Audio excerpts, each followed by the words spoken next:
Your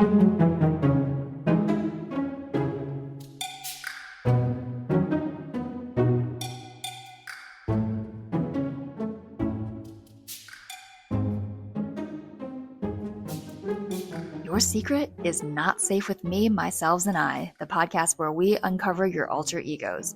A bookish Gen Zer by day and a sarcastic stand-up comic by night, I, Corinna, am no stranger to embodying a character if it means I can make vulnerable confessions about my life. I mean, I'd do anything for a laugh. But here, your hidden personalities take center stage as we get to know the real yous. Discover how we can stay true to ourselves with help from our different selves.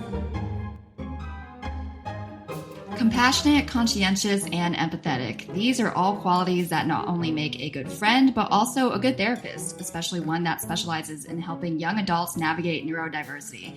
And while I don't think I'm neurodivergent, I do know what it's like to be the one person in the room that's different. But hey, that comes with the territory of being an Asian girl that went to Jewish day school. But when you're with my guest, you feel nothing but warmth and acceptance. In fact, I met her at our Jewish union in undergrad, where on Friday nights we were nice Jewish girls, and then on Saturday nights we were college girls. We even blended the two by founding an underground Jewish sorority. But it's been a joy to see my guest take what I love about her personality and turn it into a profession. But, that's the Jewish way. So please welcome to the pod without further ado, Aliza Reinstein. How are you? I am so good, Corinna. That was the sweetest intro. And, I can say nothing but nice things about you. And I'm so glad that we're friends. Well, the sweetest intro for the sweetest person, I have to say. So you've been a therapist now for a year? Yeah, this is actually my 1 year and 1 week anniversary. But yeah, and when I was in grad school, my field placements were practicing as a therapist as well. So, it's been a little bit more than a year, and it's been great. I went to grad school, I think after 1 or 2 years of not being in school, but you went right into grad school as soon as we graduated from undergrad. So what was that like? Are you glad that you're out of school finally and you're in the workforce, or are you kind of missing the student life a little bit? I think both. I always say to my clients, two things can be true at once, multiple things can be true at once. I decided to go directly from undergrad to grad school because I was I'm really passionate about what I'm learning about, and I have all this momentum and I want to be able to really go forward with it.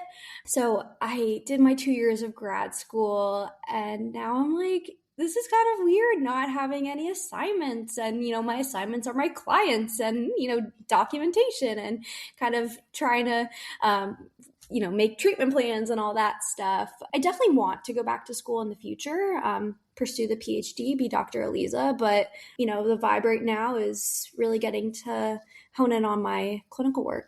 So you do like working with clients and actually getting to interact with people on a daily basis? Yeah, I do. I really do. I do miss research. I think that learning new things and really diving deep is really fun. But of course, love being with people and interacting with people on a daily basis. Honestly, whenever I think about you, the first thing that I think is just this very bubbly, welcoming personality. And I'm wondering, were you always like that? For me, people are surprised that I am a stand-up comic now, because especially people who knew me as a kid, I was so quiet. I just kind of hung out in the background, and I was, observing what was going on around me, but I wasn't necessarily one that wanted to be the center of attention. Mm-hmm. But you, I've always known you as someone who's very outgoing and is very dedicated to taking care of people. So was that something that has always been a part of you, or did you grow into that? I think both. I think that, I've always really wanted to be with people, be around people, help people. I wouldn't say I'm a super extroverted person. My social battery definitely runs out fast. I guess maybe that comes with age and just where I'm at in my young adult life. But, just really wanting to be with people. I feel like I'm very attentive and very detail oriented, and that's just kind of the nature of the therapeutic experience. But yeah, I've kind of had to learn how to kind of shift gears because it's different than, being with your friends. Is there anything that you learned about yourself or you found that was particularly challenging when you were getting used to relating to people in a more therapy setting? Yeah, I've always felt a little bit of imposter syndrome, around my age. I'm 24, almost 25, but just feel am I fully equipped to help people with parenting or with divorce or women going through infertility challenges? Is this something that I feel like I can do? And, I think that I've kind of had to learn that it's more giving empathy and giving compassion in the therapeutic space rather than, oh, I've been through that before.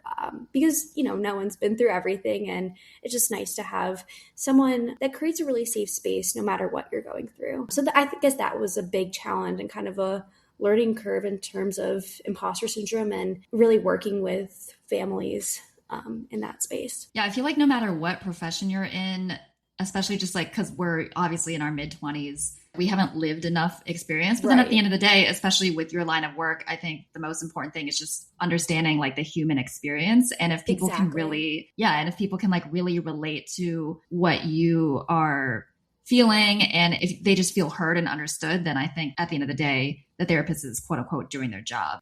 But we talk about social battery. And so because you and I became friends freshman year of college, so back in 2019, we met at the University Jewish Union. I think what I appreciate about our friendship is that we really carved spaces out for ourselves. We don't have stamina when it comes to partying and stuff. Like you and I, we would always plan to go to the frats, and then we would pregame for the frats, but then the pregame was the game, as we would say. And we would just like, we'd get too like tired and inebriated to leave our dorm and actually walk through the upstate New York cold to go to these frats. But we had a lot of intellectual conversations, and we would have like, fun gatherings. But what we did was we would, have some beverages, and then we would like sing Jewish music. Yeah. And that was like our version of quote unquote partying. Honestly, those are the best nights though. Having a good time and, feeling really relaxed and comfortable. I'd much rather do that than go to a frat party and be around a million gazillion people. It's also learning about yourself and what kind of you like out of a social experience. There'd be many nights where we play Rummy Cube and just chat. We've also played Rummy Cube with the rabbi. We had a really close friendship with him. And, those are some of my favorite memories from college for sure. I think when people think of religious life on a college campus, there's like this stereotype of how the football players will, have their parties, but then on Sundays they'll go to mass and like ask for forgiveness. But it's like our partying was revolved around our religious life, I feel like, especially with the Rummy Cube. Yeah, 100%. I think having those Friday night Shabbat dinners and services, then Shabbat dinner, and then kind of figuring out what's next or just hanging out in the Jewish Student Union, really, I think our social life really revolved around that. And I wouldn't want that any other way. Yeah. Do you think we were nice Jewish girls then? Oh, 100%. I think we are the stereotypical nice Jewish girls. I think that a lot of, our identities and our values come from being nice Jewish girls. What would you describe as a nice Jewish girl? Like, what are the traits for people who don't know? I think someone who's like very family oriented, very kind, really wants a lot of Jewish values, shalom bayit, lots of someone who gives back to their community, just someone who's, I'd say just good person, nice Jewish boy, nice Jewish girl, or just nice person in general. I'd say maybe religion maybe doesn't have to do with it, but in terms of you and I, we were definitely nice Jewish girls. Shalom bayit, for people who don't know, that's like peace in the house. So it's like kind of just like creating an environment that is very, wholesome and family oriented. And so I think you emanate shalom bayit. Yeah, you have this calming presence to you, but I feel like it was fun because you and I, we weren't just involved with the Jewish Union. We would also go to Chabad, which is like it's like a kind of different flavor of Judaism. It's a different, like just way of doing things. And it was kind of fun for us. I feel like sometimes you and I would cosplay as like a good Chabad representative. Yes. And for people who don't know you, it's like, Chabad is like a little more, you could say, observant or not strict, I don't want to say, but they just like they're traditional. Yeah, like they have a very set code of how they're going to do things. But they're also known for being very welcoming and very like community oriented. But so you have like a Chabad house, and then so like the rabbi is kind of like the representative of the house, but then he has a wife who is known as the Rebbitzin, and she like helps also carry forward this image of tradition and practices. And so Aliza and I would just like kind of pretend to be quote unquote trad wives, for lack of a better word. And so we had fun like cooking in the Jewish Union. We had fun like, engaging in a little lashon hara, talking gossip. It was funny, but whenever we just played house like that. Yeah, no, it was very like Rebbitzin coded. And kind of goes back to being like nice Jewish girls, just making sure like everything was ready, making sure that, the candles were set for the rabbi to do, and, Kiddush was set, grape juice was poured, challah was on the challah board. Everything was set up, and it's kind of, playing house in a sense, but possibly our futures. Bezrat Hashem, God willing. Yeah. That challah that usually you would want to warm that up in the oven, but the rabbi used to say we would nuke the challah and put it in the microwave. Oh my gosh, I forgot about that. But Aliza always made the best challah. She would bring, like, sometimes if we didn't want nuked challah, Aliza would bring like homemade challah that she made in the apartments, which was very impressive. Yes. I feel like that introduces a different character as well. One of our other best friends, Orly, and we all kind of were a trio in a sense. You guys were kind of known for being the bakers or the cooks on campus. You guys were making like professional grade stuff in college apartments. On our college campus, there was essentially no kosher food options, and my roommate and I, we kept our version of kashrut, so we had to kind of make our kitchen a kosher kitchen while also navigating college life. So we cooked a lot in our kitchen, and that was a really fun time. But we also did have a kosher kitchen on campus in the building. One thing that I appreciated about our campus too was that religious life was not just something that you had to choose between. It was very much ingrained in our college experience. So not only were we very involved with Jewish life, but I think just like interfaith life and religious life in general. And I think that's important for the college experience, especially if you grow up in a very particular community or particular identity. College is your opportunity to kind of explore different options and realize that the world is a lot bigger. So it doesn't mean like you have to shed what you learned as a kid, but it also means that you should be open-minded and exploring different communities and like learning how to engage with them. I definitely value that. I think that that's like a core value of Judaism, like really learning about your community, your kahila, and sharing knowledge, sharing a lot of inclusivity and creating a great space. And, through that, we were able to learn a lot about other religions.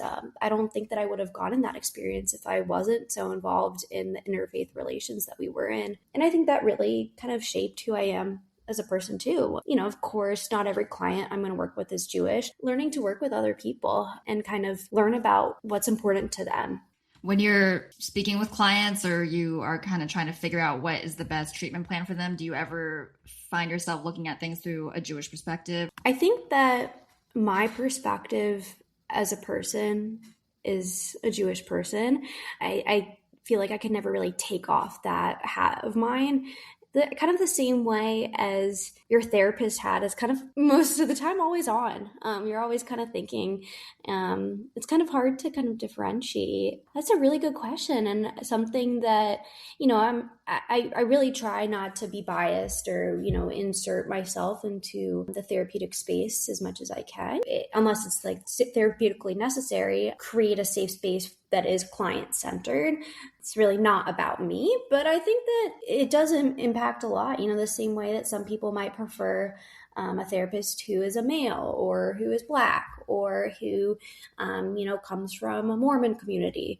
It's just who I am as a person, and not a lot can change that. If I were to look at therapy through a Jewish lens, a phrase that I would maybe think of is like tikkun olam, repairing the world. In order to repair the world, I think you need to repair yourself. When you feel strength and empowered as a person, you're able to do that for each other and for the rest of the world. Is there a Jewish phrase or idea that you could apply to therapy? Yeah. Well, what you just said was so beautiful. Tikkun olam, repair the world. And then that is kind of like the social work perspective as well. The different like ecosystems that are part of a person's life. And, it's not just about the person here and now. I mean, yeah, that's important, but it's also about the school community, the family community, the spiritual community, the different ecosystems in a person's life. And yeah, I think that's very valuable. And, not to bring this up again, but also shalom bayit, peace in the home. I think a lot of the work that I do with children and families is really making sure that all voices are heard and things are peaceful. If I can do anything, is just to make sure that everyone is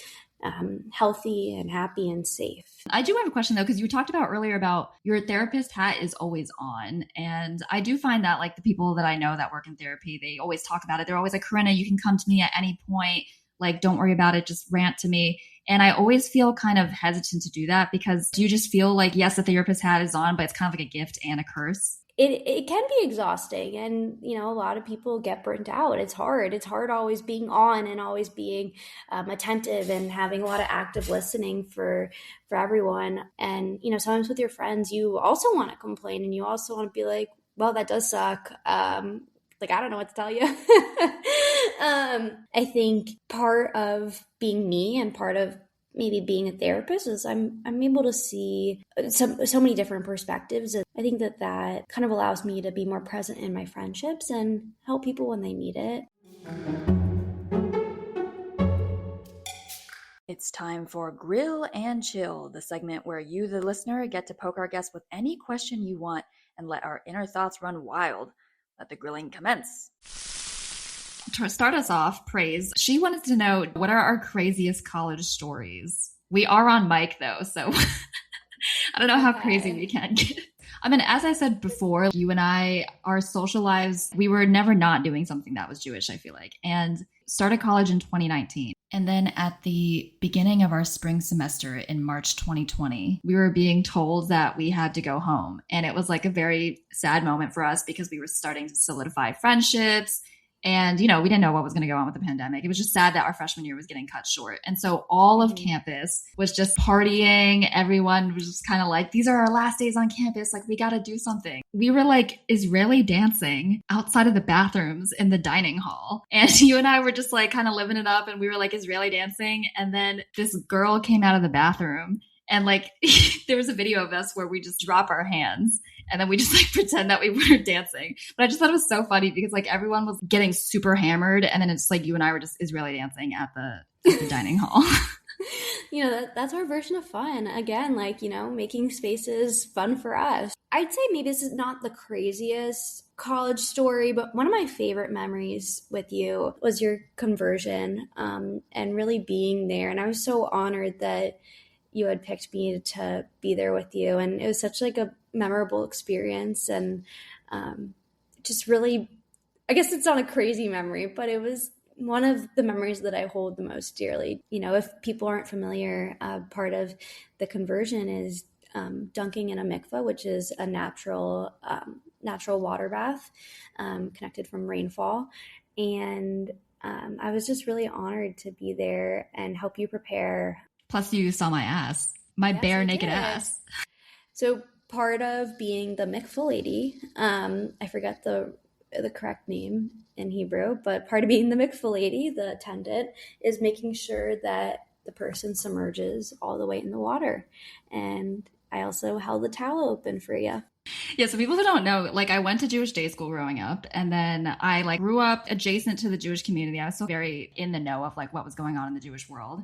And then when I got to college, we had the Jewish Union, obviously, and I was just kind of continuing all the things that I had learned in elementary school. And people kind of get confused because they're like, wait, you only went to Jewish day school for elementary school? But it's like, when you think about your first 6 years of your life, praying every day, learning Torah and things like that, it does stick with you. When it was time for us to graduate from college, I was given the option to convert. And I was like, yeah, I mean, I might as well because I'm moving to LA. Like, I'll probably meet a Jewish guy and then I can just like be already Jewish and I don't have to convert for his mom and have a whole conversation with him.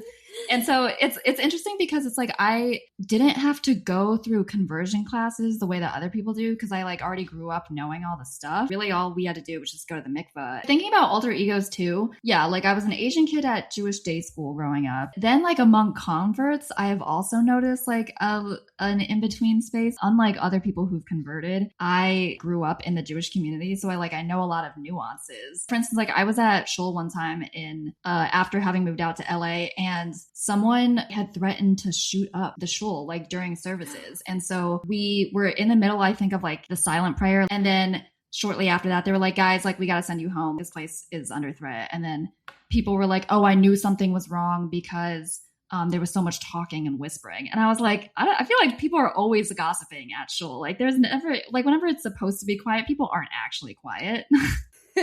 Yeah, no, I feel like there are so many like different cultures in schools, and especially like the ladies who are gossiping in the back, the parents trying to shush their kids. It's kind of like, the wheels on the bus. There's like so many different components going on at once.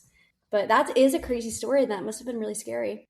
It was very scary, but the guy who was thrown off by all the talking grew up as a Christian, and he was telling me how people are always very silent during church. And I was like, I remember going to a bar mitzvah. We were in the section of the service, I was silent prayer, and then you just hear two people in the back be like, "Who is that?" And then they're like, "It's Sam Leibowitz." And it was like at his bar mitzvah, but it's like no regard. And then sometimes I'll go to like services out here, and I have this old man friend, and he will like be gossiping about the cantor who was like 3 feet away from us. And my old man friend can't hear well. He'll be like, "Yeah, did you hear about his ex-mother-in-law?" And I'm like, he's right there. Like, even though you can't hear it, he can definitely hear you. That's so funny. It's always the entas. Okay, so Joe wants to know, in your experience, what is the most common struggle for neurodivergent patients? Oh, that's a really good question. And, I feel like I can't fully answer that because neurodiversity is a huge umbrella and, every person's experience is different. But my college research was on inclusive spaces and community relationships for neurodivergent young people. And I think through that research, just really, coming to understand that there aren't a lot of spaces for neurodivergent people to feel a sense of inclusion and belonging. And, we need more of those. Just feeling comfortable in a community space is something that probably is being overlooked. Is there anything that people who are not neurodivergent should know in terms of like how to be a good friend or like an ally to neurodivergent people? I'd say every person is different. However, I think a lot of people want to share their experiences and want to tell people, hey, like this accommodation could be made. Or I think really asking people and, at first checking in and be like, totally okay not to answer. Just wanted to find out if the music is too loud or if I can help support you in any way. Okay, Mika wants to know, do I have OCD or am I just a fangirl? This is a cool question because I feel like a lot of times, like the whole concept of standum and just not only being a fan of someone, but just like having every aspect of your life and all of your thoughts revolve around that. Can you explain the psychology behind that at all? Like how does our brain just become so engulfed by, whatever celebrity that we're obsessed with? It's because our brain kind of craves attachment. We want a sense of belonging. We want to have parts of our identity to be known. And I think that, also the same way that our generation really loves labels. There are lots of pros and cons to that. Wanting a label, wanting to feel like we're part of something.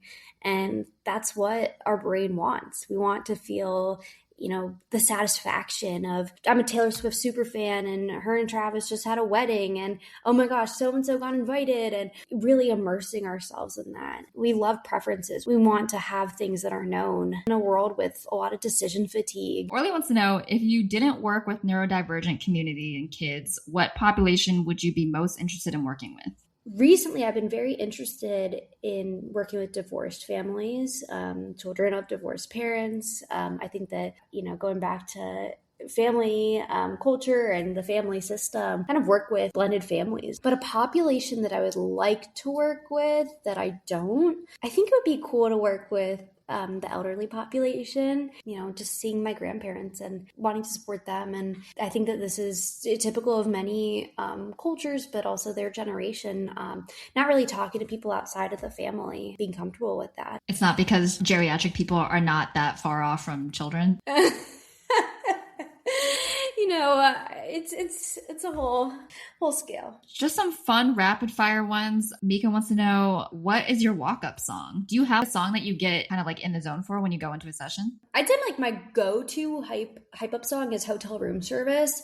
I feel like that's always been my go-to hype song. I feel like we've listened to it together and like jammed out, little dancing. But in between sessions and while I'm driving to and from the office, I listen to podcasts. And of course I listen to your podcast, but I've also listened to the Toast and the Good Guys podcast and Giggly Squad and mindless stuff that I can kind of cool down and kind of separate myself after, a particularly hard day or going into a session and, not really sure what the day is going to bring me. And then she wants to know, what is your Cheesecake Factory order? Have you been in the Cheesecake Factory? Great question. I feel like I've been for birthday parties. What I do want to know is Cheesecake Factory is known for having a very extensive menu, like a menu that is too large, a lot of people would say. How would you navigate a very extensive menu? Before I go to a restaurant, I'm a huge menu studier. I think keeping kosher in restaurants for me, which looks like being a pescatarian or vegetarian, it kind of narrows my options already. So between those options, and we did talk about decision fatigue and trying to, in a world full of decisions, trying to decide. Something as simple as deciding what to eat is very, very challenging. So already narrowing down my menu helps a lot. One of the benefits of being kosher, you're right, is you got 3/4 of the menu cut out for you already. Literally. Well, I'm sure any rabbi listening to this will be happy, so we'll end on that. I think a main takeaway from this interview is that we all have different experiences. We all have different ways of relating to situations, and therapy can be really beneficial in helping us sort out our different experiences so that we can come together and create harmony in the home. So going back to the concept of shalom bayit. And in Goyish terms, it's happy wife, happy life. And so with the help of a therapist who might not have all of the same lived experiences as us, as long as they can relate to us on a human level, we can work on ourselves internally so that we can better contribute to the communities around us. So thank you so much, Aliza, for being here. Thank you so much, Corinna. This was truly a pleasure and such an honor. And, I appreciate your time today. I love that very therapist sign off. What a great way to end it. Hey, thanks for joining me, myself, and I for a terrific episode. I hope you had as much fun as I did and even made a friend or two. If you want to stay up to date on future episodes and laugh even more, follow me on Instagram at CORINNAYEET. Talk to you and your other self soon.